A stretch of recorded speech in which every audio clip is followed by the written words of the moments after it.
নমস্কার, কেমন আছেন সবাই?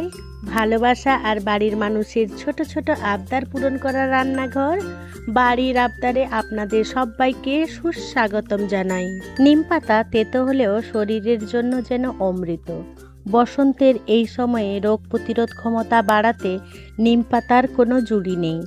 আজ আমি আপনাদের দেখাবো কিভাবে খুব সহজেই তৈরি করা যায় এই নিমপাতা দিয়ে দারুণ সুস্বাদু মুখরোচক একটা রেসিপি। বাঙালির দুপুরের খাবারে তেতো দিয়ে শুরু করাটা একটা পুরনো ঐতিহ্য, আর সেই পাতে যদি থাকে নিম পাতার এইরকম দারুণ সুস্বাদু রেসিপি, তাহলে তো কথাই নেই। আজকের এই নিম পাতা রেসিপিটি হতে চলেছে একদম ঘরোয়া, কম মশলায়, স্বাস্থ্যকর, তেতো কম। যারা তেতো খেতে চান না, বাচ্চা থেকে বড়, তারাও কিন্তু চেয়ে চেয়ে খাবে নিম পাতা দিয়ে এই নিরামিষ তরকারিটি। বন্ধুরা, আপনারা তো নিম পাতা দিয়ে অনেক রকম রেসিপি বানিয়েছেন, তবে আমার মতন করে যদি একবার বানান, আশা করছি আপনাদের ভীষণ ভালো লাগবে। যে সকল বন্ধুরা আমার এই রেসিপিটি দেখছেন, তাদের কাছে একান্ত অনুরোধ রইল রেসিপিটি স্কিপ না করে সম্পূর্ণ দেখার জন্য। নিম পাতা দিয়ে দারুণ সুস্বাদু এই রেসিপিটি বানানোর জন্য আমি আমার ছাদ বাগানে চলে এসেছি নিম পাতা নিতে। আমার ছাদ বাগানে যারা ভিডিও দেখেন তারা কিন্তু জানেন আমার একটা ছোট্ট ছাদ বাগান আছে, তাতে একটা ছোট্ট নিম গাছ আছে। তার থেকে দেখুন এইরকম আমি কচি কচি নিম পাতা নিয়ে নিচ্ছি। এই রেসিপিটি বানানোর জন্য খুব বেশি নিম পাতার প্রয়োজন পড়বে না, মাত্র এক আঁটি বাজার থেকে আনলেই হয়ে যাবে। আর আপনারা যদি তেতো খান, সেই হিসেবে আপনারা বাড়িয়ে বা কমিয়ে নিতে পারেন। দেখুন আমি আমার প্রয়োজন মতন নিম পাতা তুলে নিয়েছি। আর দেখুন ছোট্ট গাছটায় নিম ফুলও চলে এসেছে, এই নিম ফুলটাও আমি তুলে নেব। এই রান্নাটা নিম ফুল দিয়েও করা যায়, জানেন তো। আমার মা খুব সুন্দরভাবে বানান এই তরকারিটা, আর এই তরকারিটা আমার মায়ের কাছ থেকে শেখা। এই তরকারিটা করার জন্য আমাদের যেসব সবজি লাগবে তার মধ্যে নিয়ে নিয়েছি একটা মিডিয়াম সাইজের আলু, একটা কাঁচকলা, কিছুটা সজনে ডাঁটা, পেঁপে, বেগুন আর বিনস। সবগুলো কিন্তু এরকম লম্বা লম্বা করে কেটে নিতে হবে, তবে সব সবজির পরিমাণ যেন সম পরিমাণ থাকে, এদিকে কিন্তু একটু খেয়াল রাখবেন, তাতে এই তরকারিটা খেতে কিন্তু ভীষণ সুস্বাদু হবে। সবজিগুলো আপনাদের পরিমাণ মতন নিয়ে নেবেন। এবারে রান্নার জন্য গ্যাসের কাছে চলে এলাম। গ্যাসে কড়াই বসিয়ে দিয়েছি, কড়াইটায় জল দিয়ে দেবো পরিমাণ মতন।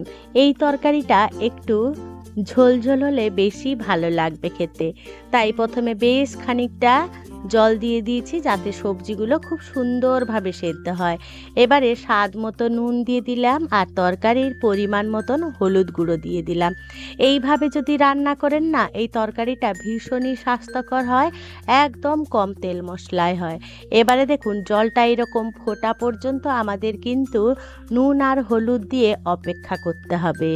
জলটা যখন এরকম টকবক করে ফুটে উঠবে, বেগুন আর সজনে ডাঁটা বাদ দিয়ে বাকি সমস্ত সবজিগুলো এই নুন আর হলুদ জলের মধ্যে দিয়ে দেবো। দিয়ে বেশ ভালো করে নাড়াচাড়া করে একটু মিশিয়ে নেব, আর ঢাকা চাপা দিয়ে প্রায় 40%-এর মতন সেদ্ধ করে নেব।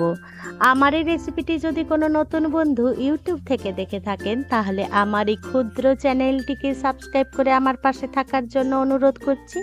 আর পাশে থাকা বেল আইকনটি অবশ্যই প্রেস করে রাখবেন।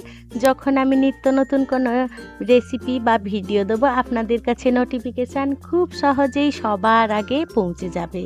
কথা বলতে বলতে সবজিটা আমার প্রায় 40%-এর মতন সেদ্ধ হয়ে গেছিলো। ঢাকা চাপা খুলে প্রথমে সজনে ডাঁটাটা দিয়ে দেবো। সজনে ডাঁটাটা দিয়ে বেশ ভালো করে টকবক করে ফুটে ওঠা পর্যন্ত অপেক্ষা করব। তারপরে কেটে রাখা বেগুনগুলো দেবো, নয়তো না বেগুনগুলো কীরকম সেদ্ধ হতে চায় না। এই রকমই যখন টকবক করে ফুটে উঠবে, তখন কিন্তু গ্যাসের ফ্লেম অবশ্যই হাইতে রাখবেন। এবারে বেগুনটা একটু নাড়াচাড়া করে নেব, আবারও ঢাকা চাপা দিয়ে সবজিগুলো পুরো সেদ্ধ হওয়া পর্যন্ত রান্না করে নেব। দেখুন সবজিগুলো আমার খুব সুন্দরভাবে সুসেদ্ধ হয়ে গেছে, কিন্তু একটা কোনো সবজি ঘেটে যায়নি।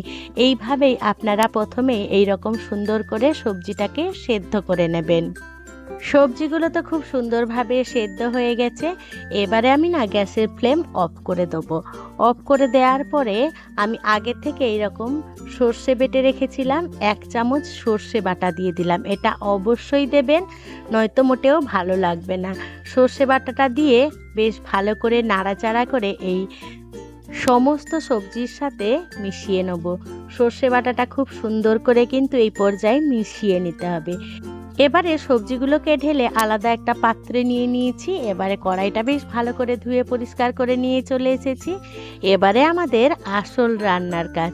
তার জন্য প্রথমে কড়াইটা বেশ ভালো করে গরম করে নিয়েছি। তার মধ্যে পরিমাণ মতন সর্ষের তেল দিয়ে দিয়েছি, প্রায় 2 টেবিল স্পুনের মতন। প্রথমে আমি বেশ কয়েকটা বড়ি ভেজে নেব।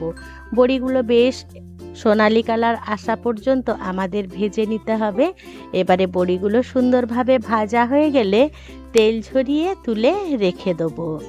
বড়ি ভাজাগুলো তেল ঝরিয়ে তুলে নেওয়ার পরে ওই তেলের মধ্যে ফোড়নে দিয়ে দেবো 2টো শুকনো লঙ্কা, 1 চামচ 5 ফোড়ন, 1 চামচ রাঁধুনি। এই ফোড়ন থেকে যখন একটা সুন্দর মিষ্টি গন্ধ বেরোবে, আমি যে ছাদ বাগান থেকে নিম পাতা তুলে এনেছিলাম না, সেগুলো এরকম বেছে ছোট ছোট করে কেটে নিয়েছি। সেগুলোকে এবারে ওই ফোড়নের মধ্যে দিয়ে দেবো। বেশ ভালো করে নাড়াচাড়া করে ভাজা করে নেব। নিম পাতাটা অবশ্য একদম সুন্দর করে ভাজা করতে হবে। এইভাবে যদি ভাজা করেন তাহলে এই তরকারিটা খেতে একেবারেই তেতো লাগবে না। নিম পাতাটা যখন একটু কালচে রং ধরে আসবে তখন সেদ্ধ করে রাখা সবজিগুলো ঢেলে দেবো। দিয়ে বেশ ভালো করে নাড়াচাড়া করে সমস্ত ফোড়নের সাথে আমাদের মিশিয়ে নিতে হবে। খুব ভালো করে মিশিয়ে নিতে হবে যাতে সমস্ত ফোড়নগুলো সমস্ত সবজির সাথে মিশে যায়। এবারে দিয়ে দেবো ভেজে রাখা বড়িগুলো। বড়িগুলো দিয়ে বেশ ভালো করে আবারও নাড়াচাড়া করে মিশিয়ে নেব। আর এই রান্নাটা একটু বেশ খানিকক্ষণ ধরে ফুটিয়ে নেব, প্রায় 3 থেকে 4 মিনিটের মতন ফুটিয়ে নেব। বন্ধুরা বলে ফেলুন তো, আপনাদের নিম পাতার কোন রেসিপিটি সব থেকে বেশি ভালো লাগে? আমার চ্যানেলে এর আগের ভিডিওটাই দেয়া আছে নিম পাতার দারুণ সুস্বাদু রেসিপি, আপনারা দেখে নিতে পারেন। একদম ইউনিক আর নতুন ধরনের রেসিপি। এবারে ঝোলটা সাঁতলে দেওয়ার পর বেশ খানিকক্ষণ অর্থাৎ 3-4 মিনিট মতন ফুটিয়ে নিয়েছিলাম। এবারে গ্যাসের ফ্লেম অফ করে দিলাম। দেখুন কতটা সুন্দর আর কতটা লোভনীয় হয়েছে, একদম কম মশলায়, তাই না বন্ধুরা? বন্ধুরা আজকের আমার এই নিম ঝোলের রেসিপিটি আপনাদের বা নিম শুক্তো রেসিপিটি আপনাদের কেমন লাগলো সেটা কিন্তু কমেন্টে জানাতে একেবারেই ভুলবেন না। যদি কোনো অংশে একটুও ভালো লেগে থাকে তাহলে ছোট্ট একটা লাইক করে দেবেন। আপনাদের এই ছোট্ট ছোট্ট লাইক আমাকে অনেক ইন্সপায়ার করে নিত্য নতুন রেসিপি বানানোর জন্য। আর যদি খুব বেশি ভালো লেগে থাকে বন্ধু বান্ধব কিংবা প্রিয়জনদের সাথে শেয়ার করে তাদেরও দেখার সুযোগ করে দেবেন। দেখুন আমি আপনাদের একটু তুলে দেখাচ্ছি, কেমন লাগছে বলুন তো বন্ধুরা? আপনাদের কি তরকারিটা ভালো লেগেছে? আর আমার এই রেসিপিগুলো যদি আপনাদের ভালো লেগে থাকে তাহলে আপনারা পরবর্তী কী রেসিপি আমার থেকে দেখতে চান অবশ্যই কমেন্ট বক্সে জানাবেন। বন্ধুরা আমার সাথে থেকে পাশে থেকে এই নিম ঝোল বা নিম শুক্তো রেসিপিটি দেখার জন্য আপনাদের সকলকে জানাই অসংখ্য অসংখ্য ধন্যবাদ। আপনারা ভালো থাকবেন, সুস্থ থাকবেন। দেখা হবে পরের কোনো নিত্য নতুন রেসিপিতে।